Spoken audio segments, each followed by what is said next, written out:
शाम को ही सुबह का मेन्यू डिसाइड हो गया था कि सुबह नाश्ते में हमको मैक्रोनी खानी है। तो चलो जी मैक्रोनी बनाते हैं। So hello guys, welcome back to my channel Pooja Bhatt के ब्लॉग्स। कैसे हैं आप सब? I hope you all are doing good. मैं भी बहुत बढ़िया हूँ। पतीले में मैंने पानी चढ़ा दिया था, उसमें मैंने नमक और ऑयल डाल के फिर मैक्रोनी बॉईल करने के लिए रख दी थी। साइड में मैं छोटी सी कटोरी में इंडक्शन में ही शिवाय का खाना बना रही थी, क्योंकि वो खाता तो ज़्यादा है नहीं, तो थोड़ा सा ही बना रही थी। चाय ना मैंने काफ़ी देर से बॉईल करने के लिए रखी हुई थी, तो ये पक पक के बहुत कम हो गई थी। जैसे ही मैंने इसको कप में डाला तो बहुत ज़्यादा कम हो गई थी यार। तो मुझे इतना मतलब अफ़सोस सा हुआ, मैंने कहा हाय ये तो बहुत कम हो गई। फिर मैंने इसमें दूध ऐड किया और वापस से कप की वाली चाय फ्राई पैन में उड़ेल के इसको दोबारा से बॉईल करने के लिए रखा। क्योंकि और इस बार मैं ना सामने ही खड़ी थी। बहुत बार ऐसा होता है मेरे साथ, तो ना मैं चाय रख देती हूँ अपना और साइड में और काम करने लग जाती हूँ, और ना ये बॉईल हो के सिम गैस में बहुत कम हो जाती है। मुझे नहीं पता आप लोगों के साथ भी ऐसा होता है कि नहीं होता, बट मेरे साथ तो ऐसा बहुत बार होता है। तो फिर मैं अब ना साथ में ही साइड में ही खड़ी हुई थी। मैंने कहा अब मैं बस एक ही बॉयल आने दूंगी, और एक बॉयल आने के बाद फटाफट इस चाय को कप में पोर कर दूंगी। तो कप में डालने के बाद मैंने फिर ये चाय सर्व की अपने घर वालों को। फिर चाय सर्व करने के बाद जो मैक्रोनी है वो भी बॉईल हो ही रही थी साइड बाय साइड। तो ये बॉईल हो गई थी, फिर इसको मैंने धोया ठंडे पानी से। ठंडे पानी से धोने के बाद अभी ना कोई उठा नहीं था, बच्चे अभी सब सोए हुए थे, तो मॉर्निंग में ही मैं लगी थी ये काम करने के लिए। तो मैंने सोचा जब उठेंगे तब उनके लिए गरम गरम बनाऊंगी मैक्रोनी, तब तक फटाफट फटाफट डस्टिंग और सेटिंग का काम कर देती हूँ। तो मैं यहाँ पे सोफ़े के कवर वगैरह सेट कर रही हूँ। सोफ़े के कवर चाहे आप जितनी मर्जी बार सेट कर लो, बट बच्चों ने तो इनका नाश मारना ही होता है। क्योंकि मेरे घर में तो वैसे भी दोनों के दोनों ऐसे शैतान है ना, ये दोनों के दोनों, शिवाय और वेदा। शिवाय तो आजकल कुशन लेके ही वॉकर में इधर उधर घूमता रहता है।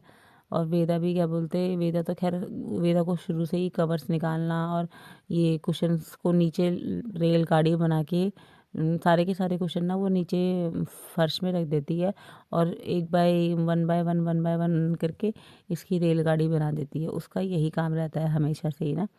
तो मैंने पहले डस्टिंग सेटिंग कर दी थी, फिर मैंने सोचा झाड़ू पोछा वगैरह बाद में लगाऊंगी। सबके लिए मैक्रोनी बन रही थी, लेकिन ससुर जी जो है वो मैक्रोनी तो खाते नहीं है। तो उन्होंने मुझे पहले ही बोल दिया था कि मेरे लिए रोटी बनाना और सब्जी शाम की पड़ी होगी तो वही दे देना। तो सब्जी मेरे को बनाने की ज़रूरत नहीं पड़ी, क्योंकि सब्जी जो है वो शाम की आज पड़ी हुई थी। और फिर मैंने उनके लिए आटा गूँध के रख दिया।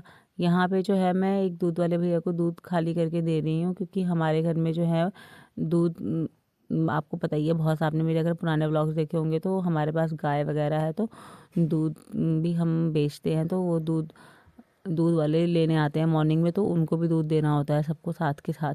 और ये सारे के सारे जो दूध के बर्तन हैं फिर ये धोने पड़ते हैं, क्योंकि हमारे घर में ना नाश्ता करने से पहले पहले ही बहुत सारे बर्तन हो जाते हैं। बिकॉज़ अभी किसी ने नाश्ता नहीं किया था, बट ये सारे के सारे जो बर्तन मैं आपको धोती हुई दिख रही हूँ ये दूध के बर्तन है। फिर इन सबको मैंने बर्तनों को धो के अरेंज किया। धो के अरेंज करने के बाद प्लेटफॉर्म साफ़ करने के बाद फिर मैंने, बच्चे उठ चुके थे, वानी भी उठ गई थी, डुग्गू भी उठ गया था, और वेदा तो मतलब उठी भी थी, बट वो बिस्तर से उठने को राज़ी नहीं हो रही थी। तो इनके लिए मैंने अ, दूध में ना ये मैंने कोको पाउडर डाला हुआ है वानी और डुग्गू के, क्योंकि इनको पसंद आता है। और वेदा को तो मैं वही जैगरी पाउडर डाल के देती हूँ दूध। तो इनको दूध पिलाया। दूध पिलाने के बाद फिर मैंने सबसे पहले ससुर जी के लिए ही नाश्ता बनाया। ससुर जी के लिए मैंने रोटियां बनाई और उनको सब्जी में सर्व किया, और उनको साथ में कॉफ़ी भी देती हूँ। तो उनके लिए पहले रोटी सब्जी बनाना, मतलब सबसे पहले मैं उन्हीं को बना देती हूँ नाश्ता, क्योंकि ससुर जी जो है वो शॉप पे बैठते हैं ना, तो उनके लिए शॉप पे भिजवाना पड़ता है नाश्ता।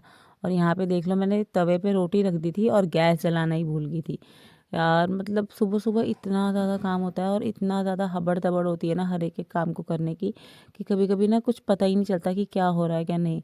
तो मैंने ना मैं बहुत बार ऐसा होता है, मैं कुछ चीज़ चढ़ा देती हूँ और गैस जलाना ही भूल जाती हूँ। तो फिर उनको नाश्ता देने के बाद फिर मैंने सबको मैक्रोनी दी। आप देख सकते हो कढ़ाई पूरी भर गई थी मैक्रोनी से। फिर तब तक शिवाय उड़ गया था और बहुत ज़्यादा रो रहा था।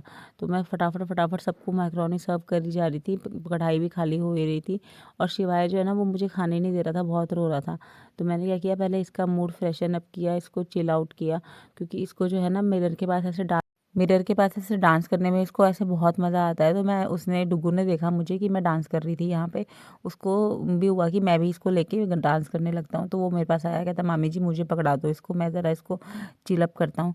फिर ना जैसे ही डुगू ने इसको पकड़ा, ये रोने लग गया। उसके पास आके ना बहुत ज़्यादा क्रैंकी हो गया। उसको ये हो रहा था कि मुझे मम्मा के पास ही जाना है, मुझे मम्मा के साथ ही डांस करना है। तो मैंने कहा चल ठीक है भाई आ जा। तो यही था मेरा आज का ब्लॉग। अगर आपको अच्छा लगा तो प्लीज़ लाइक शेयर